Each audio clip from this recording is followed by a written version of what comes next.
predators and the military, and Afghanistan, and all that sort of, and the war effort. But what's really going on here, sort of not really behind the scenes, but really sort of out of the view of a lot of people, is that we already have 10,000 private drones that have been sold in this country, and many, many more are coming. The feds are considering many regulations now to regulate the drone industry, and the technology, it's a little bit like the beginnings of the internet. The technology is so rapidly evolving that it really is outstripping. Let's just put it this way: the box is open, the genie is out of the bottle, and it's not just here. By the way, this is an international phenomenon. So I started thinking about this, and that's how I said, well, I put that together with my detective ideas and writing a thriller, and that's where I came up with the idea for Dragonflies. Okay, so I have a question about drones. The definition of a drone. When I bought my son, who's 27 years old, by the way, I bought him one of those remote control helicopters that they sell in the mall around Christmas time. Is that is that a drone? Well, first of all, let me just say the word drone is not the industry does not like that word. Okay. Okay. And people who are in the business, because it conjures up a lot of negative images in a lot of people's minds. Unfortunately, it really has stuck at this point. The technical term is UAV, unmanned aerial vehicle, or MAV, micro air vehicles, which is what I write about in my book. But yes, certainly if he attaches any kind of camera to it or any kind of it's able to do anything, which anybody can go out right now and buy a Parrot drone. You can get them, and you can get them online for a couple $100. But when people are doing this. When I was a kid, my brothers and I had this rather big styrofoam airplane. This was in the 60s, by the way. And you could, in the belly of the thing, put a plastic, cheap little camera that took little black and white pictures aimed at the ground. It was on some kind of a spring time release thing. You just kind of took a big rubber band, you launched the thing up into the sky, and while it was circling around, it was taking pictures. Of course, all you could see was us looking up at it.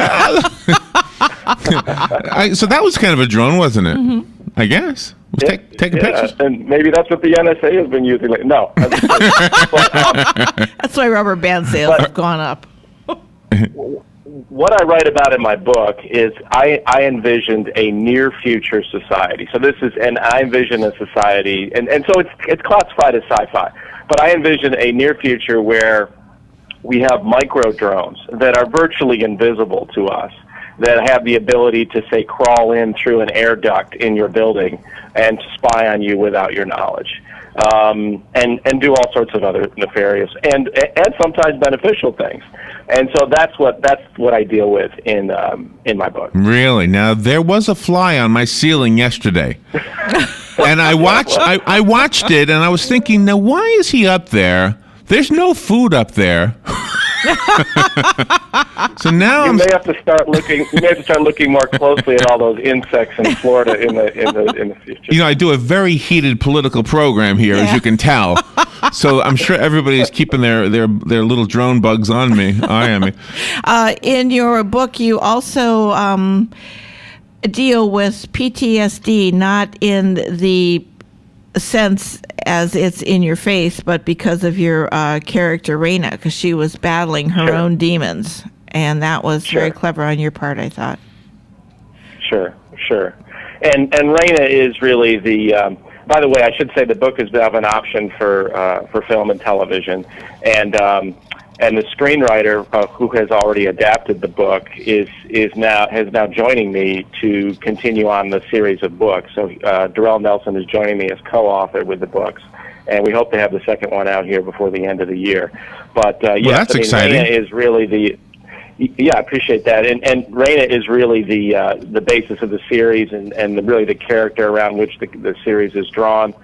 She's a former Army helicopter pilot who crashes in Afghanistan, unfortunately loses a foot, so is an amputee, and she is joined by a former soldier named Ty Palmer who is working with her. Wow. And do you have military background yourself? Are you a veteran?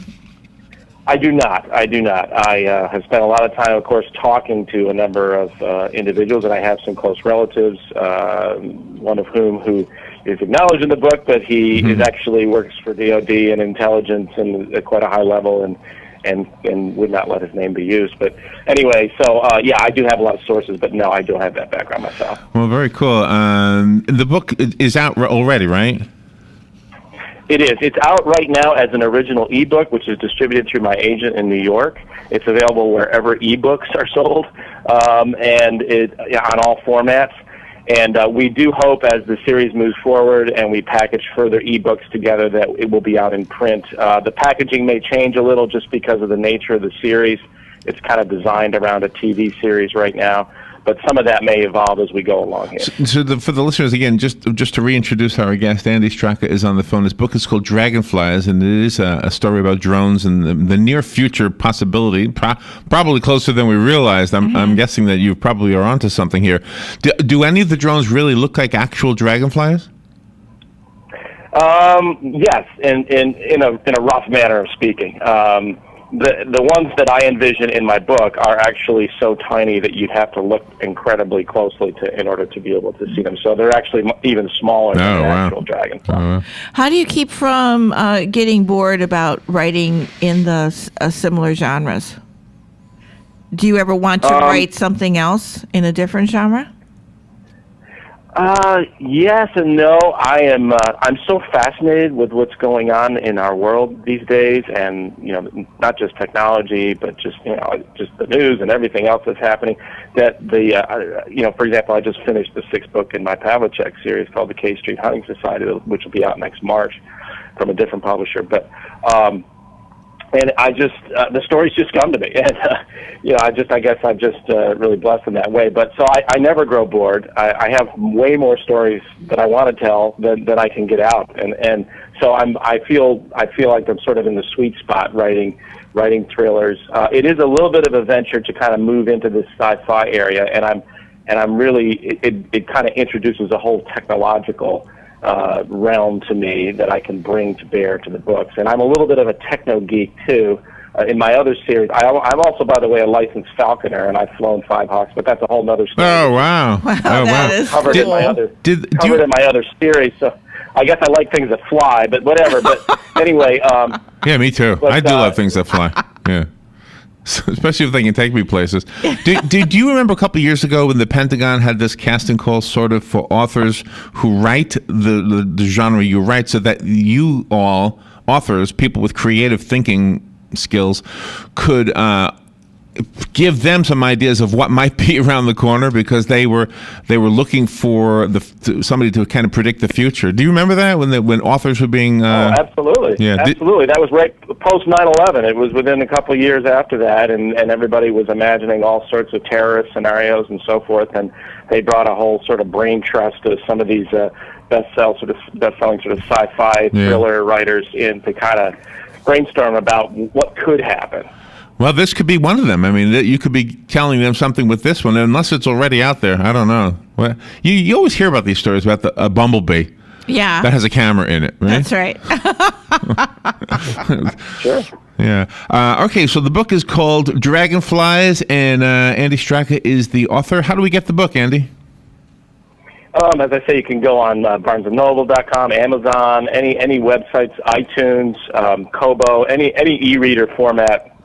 The book is now available. You can also go to my website, which is www.andystraka.com, ANDYSTRAKA, by the way. And I have a blog on there too called Prepare for Turbulence. And so you can read all about all my books and all that kind of sort of good thing. And there's also links there to where you can buy the book. All right, excellent. And if you're not able to write down the information Andy gave you, guess what? Robin made it easy. She put it on the WOCA website. Go to the WOCA.com site. Go to our guest list for today, and you'll see Andy's name and the website, andystraka.com. Andy, thank you. Thank you for getting up early to be with us on this Labor Day morning. Oh, you're welcome, and you guys have a great day today. Good interview. We'll take a break and be right back. You're listening to WOCA News Talk 1370, Ocala's source for what's happening in today's hottest, up-to-date news and topics. You've got a garden and we've got a show for you called You've Got a Garden with your host, Master Gardener Carol Ann Baldwin. Carol Ann answers your questions about your flowers, your veggies, your grass, your trees, even questions about your bugs. And she's only on WOCA, so don't miss Carol Ann Baldwin and You've Got a Garden each Tuesday from 9 a.m. to 10 a.m. right here on WOCA The Source. Stay informed on everything going on in the villages with the Village Spectator newspaper. The Village Spectator is exclusively devoted to the villages with news, commentary, and more. And